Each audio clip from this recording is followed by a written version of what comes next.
Muito bom dia, que a graça e a paz de Cristo seja com cada um de nós. Nós já estamos no 29º dia do propósito de 100 dias de consagração. E talvez as experiências das pessoas que se lançaram a esse desafio, elas sejam diferentes. Porque estar com Deus e andar com Deus e ser profundo nele pode implicar em coisas diferentes para as pessoas. Pode implicar em desafios de níveis e aspectos diferentes. O que nós sabemos é que esses 100 dias, eles são um momento de reflexão profunda, com um propósito bem específico, de ver Deus visitar as áreas da nossa vida.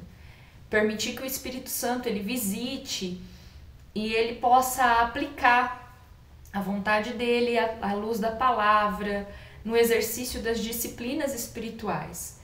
Nós queremos viver uma vida piedosa, mas não porque ela significa chamar a atenção de Deus. Mas nós queremos entender a vida piedosa como uma resposta do ser humano à graça divina, ao favor divino nas nossas vidas.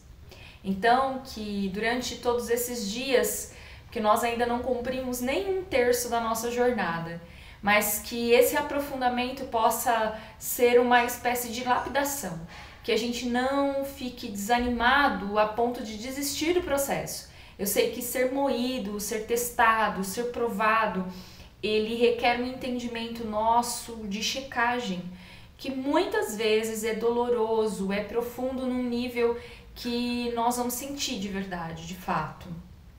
Mas eu quero que você realmente veja isso como propósito. E o propósito é para isso que eu estou aqui. Né? Assumir 100 dias de propósito é assumir um compromisso com essa revelação divina sobre o nosso caráter. É uma checagem mediante a presença do Senhor.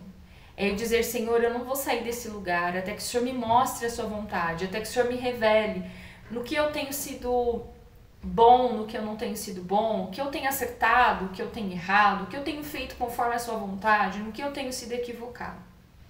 Então, nesses dias, geralmente, como eu já comuniquei aqui, geralmente nos finais de semana, a organização minha cotidiana é um pouco diferente do resto da semana, né?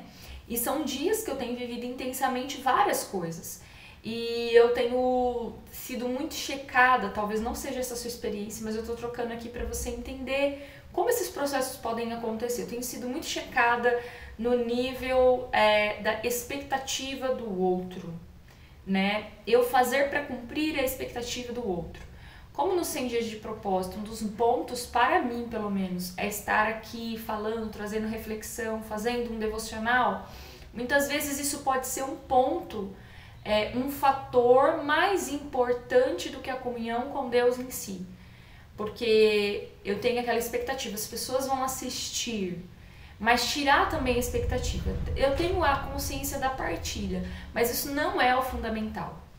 Ter ou não uma partilha, eu fico pensando, chamei pessoas, vamos caminhar comigo? Eu sei que não são muitas, o YouTube me mostra que não são muitas, mas até por conta disso, qual é a trajetória que essas pessoas que estão caminhando juntas, elas entendem que elas estão caminhando mesmo quando não me veem ou quando não vem o outro? Será que as que começaram, estão até agora, elas entenderam? E eu sei que nesse processo todos nós vamos ser checados, inclusive na nossa permanência, né? Se eu errei um dia, o erro de um dia, ele é forte o suficiente para me tirar de todo o processo? Eu consigo compreender que eu estou vivendo debaixo de uma transformação contínua até que ele venha? O Senhor colocou uma meta para cada um de nós. Nós sejamos aperfeiçoados até a estatura de varão perfeito. Varão perfeito só teve Cristo. Então, até a estatura de Cristo. Você acha que humanamente, neste plano, você vai conseguir isso? Nem no plano da eternidade. O Senhor falou, tem uma meta, parecer-se com Jesus. E os processos para se parecer com Jesus, eles são muito intensos. E a gente não pode simplesmente desistir na dificuldade que vai se apresentar. Para mim, para você.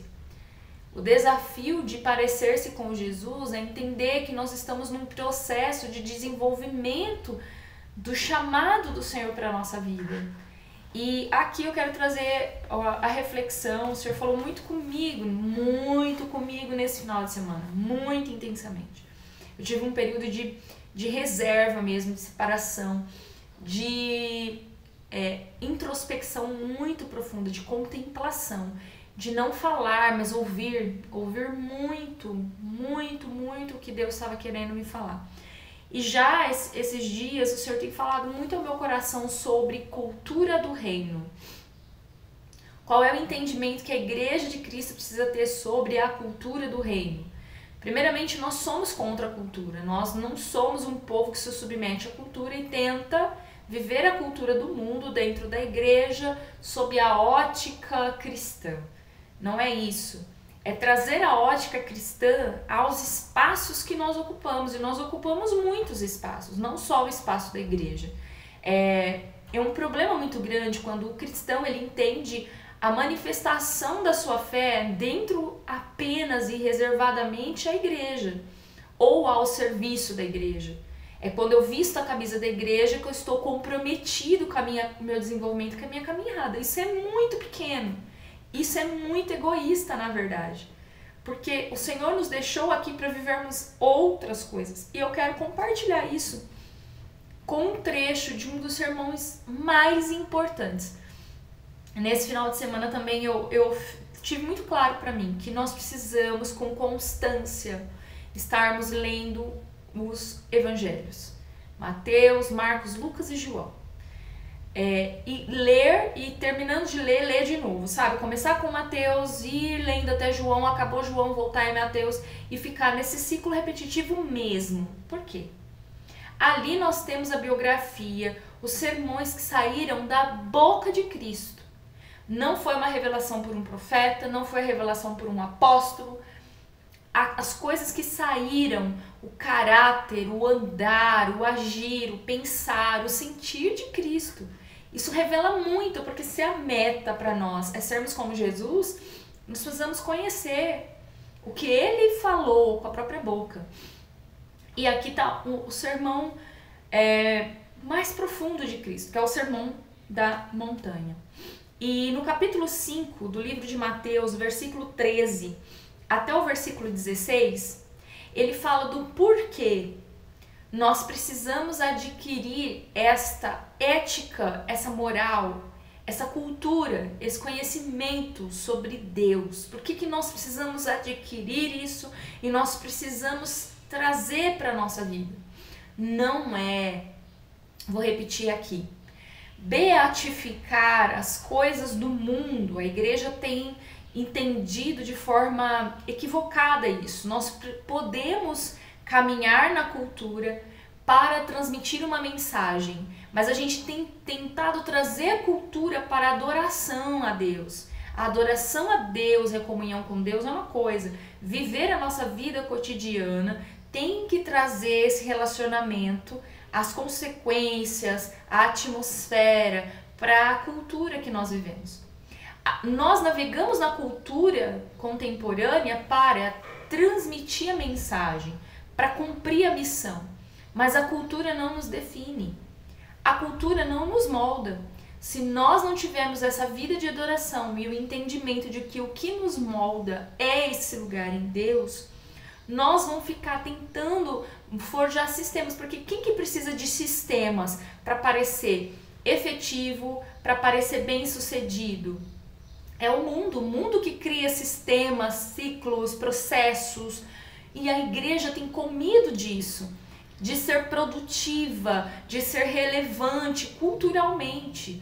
Eu acredito na importância de nós sermos ouvidos, de adequar a nossa mensagem à cultura contemporânea para a gente transmitir uma mensagem. Mas a mensagem continua sendo a mesma. Eu gosto muito daquele termo que eu não vou lembrar agora, qual é o teólogo que fala que o evangelho ele precisa ser pregado ainda que em novos termos, mas o evangelho ele não pode ser mudado na sua essência, ele pode ser vestido com vários formatos para se apresentar à cultura, mas ele não é um subproduto da cultura. Nós não temos que nos aprofundar na cultura do mundo, do sistema, para poder edificar junto dos outros. Olha como nós temos um sistema bem elaborado, olha como a igreja também é um sistema favorável, organizado, harmônico. Nós estamos invertendo as coisas. Nós não somos uma subcultura, nós somos uma contracultura. Nós entramos na cultura para nos comunicar, mas apesar disso, existe algo muito específico do céu, que é o que a gente precisa. E aí a gente quer ter os mesmos pesos e reações das pessoas com palavras tiradas da Bíblia. Nós não usamos a Bíblia como contexto, mas como pretexto. E a gente, então, atesta o que a gente faz e o que a gente fala, o que a gente prega dentro da cultura, usando alguns trechos bíblicos. Mas nós estamos reproduzindo a cultura do sucesso, a cultura da produtividade, a cultura do bem-estar individual. E nós estamos indo na contramão daquilo que é a cultura do reino. Então eu quero compartilhar por esses dias essas palavras que o Senhor tem colocado no meu coração, e o texto base vai ser Mateus capítulo 5, versículo 13 a 16, que eu vou ler agora. Vocês são o sal da terra, mas se o sal perder o seu sabor, como restaurá-lo? Não servirá para nada, exceto para ser jogado fora e pisado pelos homens. Vocês são a luz do mundo. Então nós temos aqui duas afirmativas. Primeiro, que nós somos o sal. E ele deixa muito claro, vocês têm que dar sabor. Vocês são a luz do mundo. Não se pode esconder uma cidade construída sobre um monte. E também ninguém acende uma candeia e a coloca debaixo de uma vasilha. Ao contrário, coloca no lugar apropriado e assim ilumina a todos os que estão na casa. Precisamos aprender a estar iluminando nos locais apropriados. Então nós temos que ter sabor e nós temos que iluminar. Ao contrário, coloca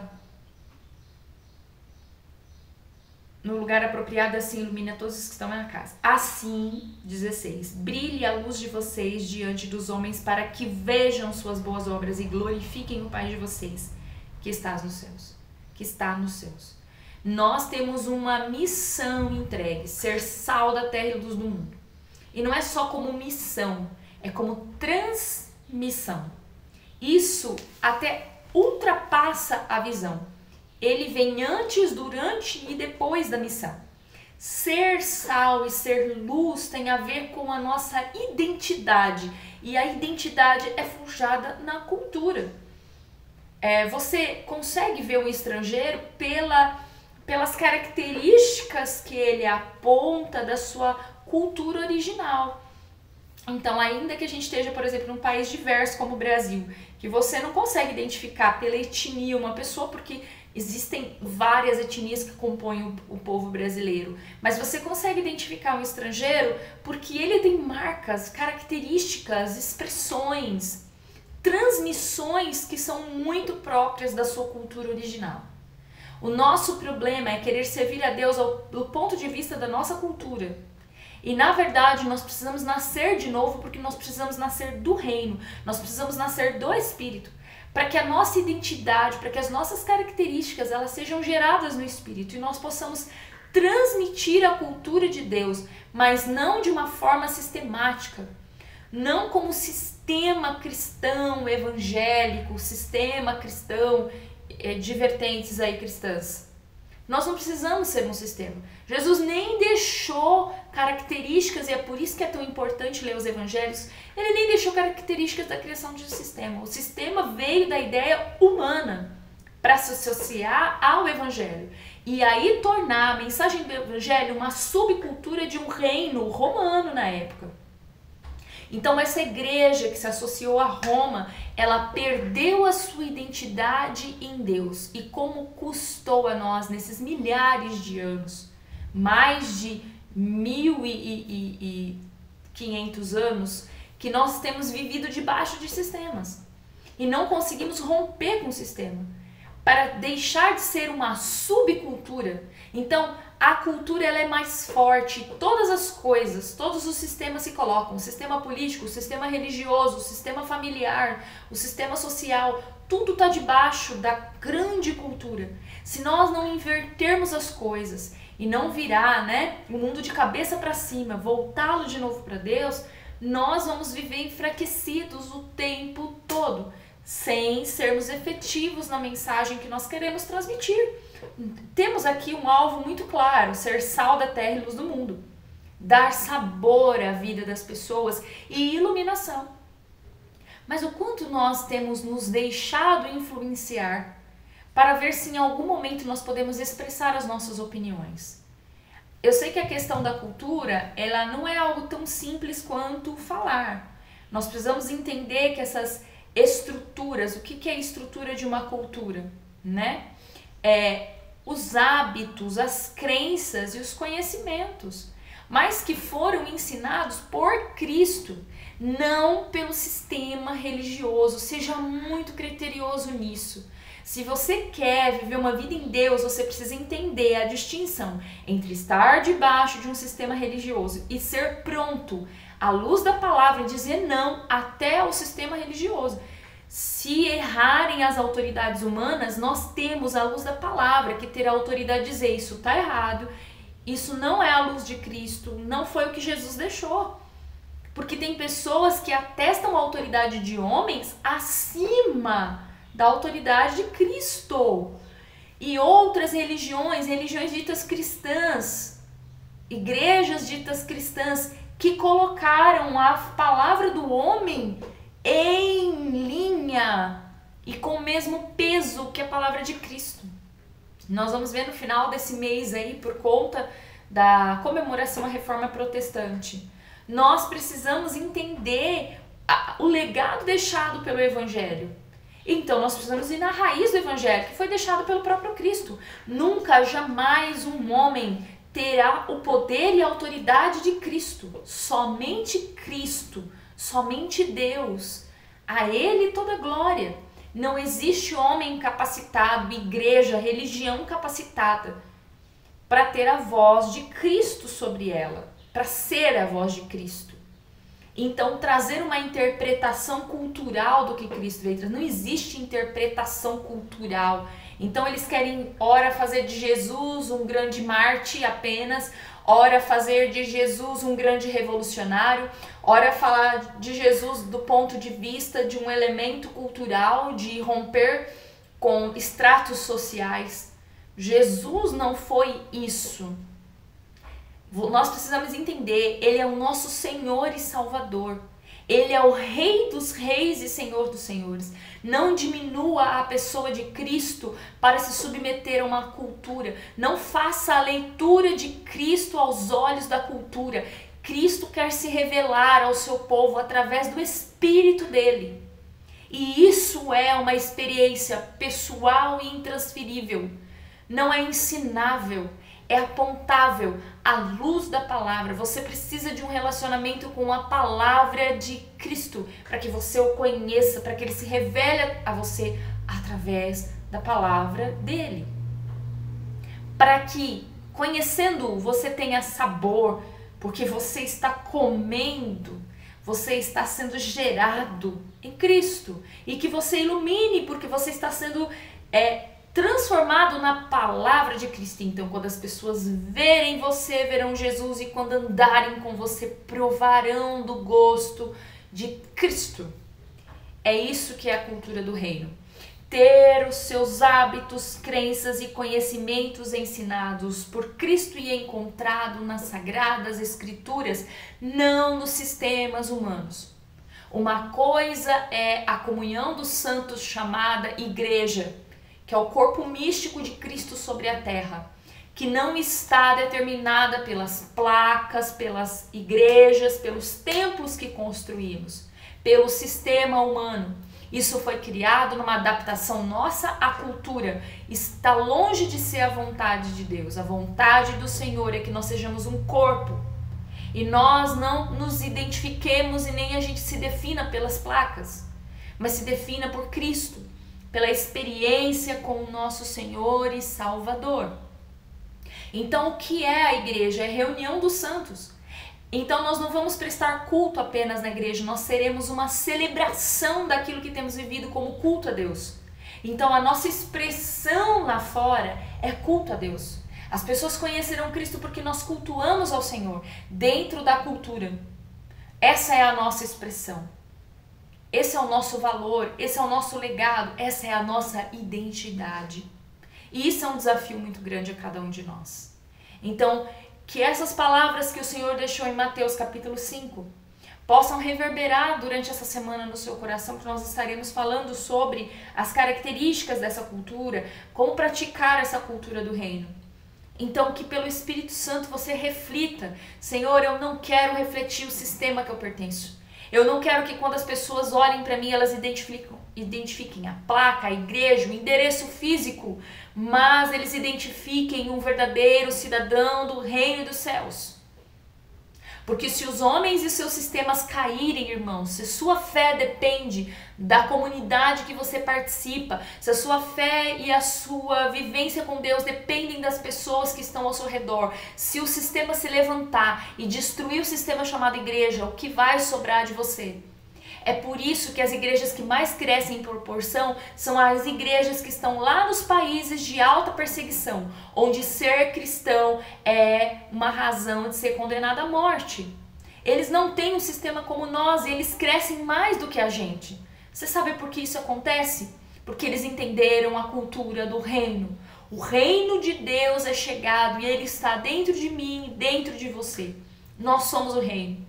Então, a hora que cada crente puder ser esse transmissor da cultura do reino, cada um de nós estiver comprometido em ser sal da terra e luz do mundo e não estar subjugado a um sistema esperando que os homens digam como é que a gente vai viver a nossa fé, esperando que os homens digam os nossos valores, esperando os tapinhas nas costas, esperando que alguém vá e ateste a nossa santidade, ateste a nossa comunhão, vivendo as expectativas de agradar o homem e não a Deus. Quando nós nos rompermos com isso, nós veremos então aquilo que tem acontecido no coração daquele povo. Nós vamos entender o que foi a igreja de Cristo, que durante 300 anos da sua existência passou por perseguições terríveis e cresceu ao ponto de ser conhecida em todos os reinos antigos, ali contemporâneos à época da igreja, mas que eram reinos,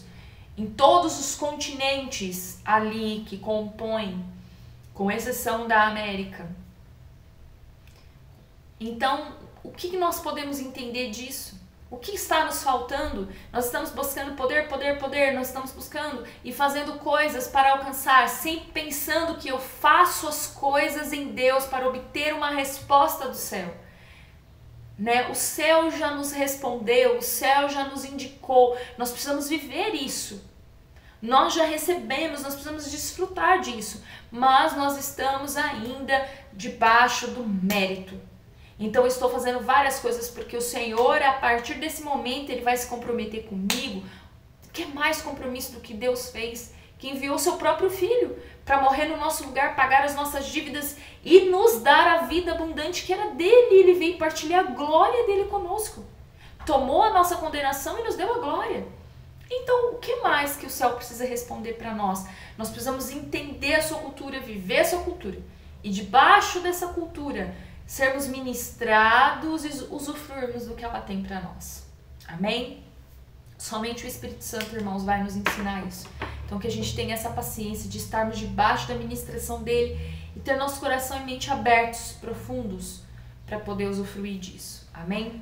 Eu quero orar agora ao Espírito Santo por nossas vidas, para que a gente consiga isso em nome de Jesus. Querido Deus, nessa manhã, a tua igreja aqui reunida através desse simples vídeo esse feito com a menor pretensão possível, a não ser de compartilhamento mesmo. Usando esses espaços, ó Deus, estamos aqui usando esses espaços, Senhor, para alcançar pessoas. E pessoas alcançadas que alcançarão outras. E nós entendemos que é um chamado do Espírito do Senhor para nós. Nós estamos aqui nesse compromisso dizendo sim ao Senhor. É certo que nós não entendemos plenamente o que isso significa, mas o desejo do nosso coração é que isso venha a ser progressivamente revelado a nós. E o Senhor venha nos ensinando com paciência, com longanimidade, Senhor. Obrigada por isso, porque realmente nós temos uma limitação muito grande com relação às coisas espirituais, mas nós temos o nosso melhor professor. Nós somos os únicos leitores que tem o autor sentado ao nosso lado diariamente para nos revelar as coisas que escreveu, para nos ensinar as suas palavras. Nos ensine, Espírito Santo. Ensina a mim, essa pessoa, aquilo que o Senhor quer falar, e não nos deixe sair do propósito. Os nossos deslizes não nos definem. Nós temos um objetivo. Nós não somos dos que retrocedem, segundo está escrito na tua palavra, mas daqueles que avançam. Nós temos uma coroa. Nós temos, ó Deus, um tempo, nós temos uma meta a alcançar. Não como troca objetivo, mas é porque no final, a nossa herança, a nossa esperança, o nosso galardão é Cristo. É tudo sobre Cristo. Nos capacita, Senhor, a entender isso. Vai descortinando a nossa mente, tirando os véus que a religião, que a cultura, que o conhecimento segundo o homem foi colocando em nós para dar lugar ao pleno conhecimento do Senhor. Pleno conhecimento do Senhor. Capacita-nos nisso, Senhor. Eu quero pedir no nome de Jesus. Amém. Que Deus te abençoe. Que segundo a vontade dele nós estaremos aqui. A paz.